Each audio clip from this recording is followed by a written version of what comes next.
Ukraine একটি অবিশ্বাস্য drone হামলা চালিয়েছে। রাশিয়া 4টি বড় এয়ারবেস ধ্বংস করেছে এবং 40টি বিমান, যার মধ্যে A-50, Tu-95, Tu-22 এর মতো গুরুত্বপূর্ণ বোমারু বিমানও রয়েছে। খবর বলছে রাশিয়ার ক্ষতি প্রায় $2 বিলিয়ন, অর্থাৎ প্রায় 17,000 কোটি টাকা। এই এয়ারবেসগুলো, যার মধ্যে কিছু ইউক্রেনের সীমা থেকে 1800 কিমি দূরে, এমনকি বেলেয়া নামক একটি বেস 4000 কিমি দূরে, সুনির্দিষ্টভাবে আঘাতপ্রাপ্ত হয়েছে। এটি কোনো আকস্মিক হামলা নয়, এটি ছিল একটি সুনিশ্চিত অপারেশন যা বিশ্বকে হতবাক করেছে।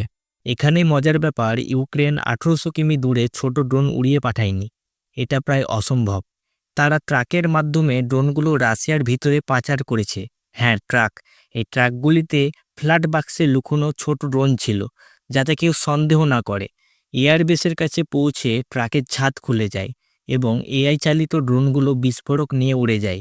এই ড্রোনগুলো সরাসরি রাশিয়ার বোমারু বিমানে আঘাত করে এবং বিস্ফোরিত হয়।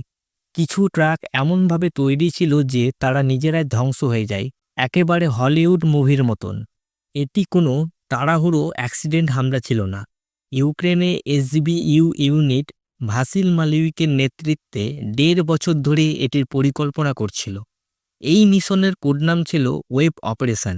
তারা সম্ভবত রাশিয়ার কিছু দুর্নীতিগ্রস্ত কর্মকর্তার সাহায্যে ড্রোন পাচার করেছে। এআই চালিত ড্রোনগুলো সিমুলেশনের মাধ্যমে প্রশিক্ষিত ছিল, যাতে তারা সঠিক বোমারু বিমান চিহ্নিত করে তাদেরকে ক্ষতিগ্রস্ত করতে পারে। ইউক্রেনের প্রেসিডেন্ট জেলেনস্কি নিজে এই গোপন মিশন তদারকি করেছেন, এমনকি মার্কিন যুক্তরাষ্ট্রের মতো মিত্র দেশগুলিকেও অন্ধকারের মধ্যে রেখেছেন। ট্রাম্প প্রশাসন জানিয়েছেন তাদের এই বিষয়ে কিছু জানানো হয়নি, যদিও ইউক্রেনের দাবি যে তারা সবকিছু তাদেরকে জানিয়েছে। এর ফলাফল কি হতে পারে? রাশিয়ার বিমান বাহিনী বড় ধাক্কা খেয়েছে।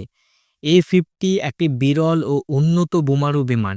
রাশিয়ার কাছে মাত্র 10টি আছে এবং এর মধ্যে কয়েকটি ধ্বংস হয়েছে। রাশিয়ার বাজার এখন ধসে পড়ছে বলে খবর। ইউক্রেন ঠান্ডা করে বলছে, আমাদের সস্তা ড্রোন তোমাদের $1 বিলিয়ন বিমান শেষ করে দিয়েছে। কিন্তু এর পরিণতি হতে পারে বিপজ্জনক। রাশিয়া ইতিমধ্যে ব্যালিস্টিক মিসাইল দিয়ে পাল্টা হামলা শুরু করেছে। ইস্তানবুলে শান্তি আলোচনা চললেও এই হামলা উত্তেজনা আরও বাড়িয়ে দিতে পারে। বিশ্ব এখন পরবর্তী পদক্ষেপের অপেক্ষায়। এই হামলা শুধু সংখ্যার খেলা নয়, এটি একটি সতর্ক বার্তা। যদি ইউক্রেন 4000 কিমি দূর থেকে এআই ড্রোন পাঠিয়ে সুরক্ষিত এয়ারবেসে আঘাত করতে পারে, তাহলে বিশ্বের নিরাপত্তার জন্য এর অর্থ কী? ইসরায়েলের পেজার হামলার পর এই ঘটনার যুদ্ধের ধরন বদলে যাচ্ছে। ইউক্রেন দেখিয়ে দিচ্ছে তারা স্মার্ট খেলতে পারে, কিন্তু এর দাম কি হবে? রাশিয়া কি আরও জোরে পাল্টা আঘাত করবে, নাকি আলোচনার টেবিলে বসবে? সময় বলবে।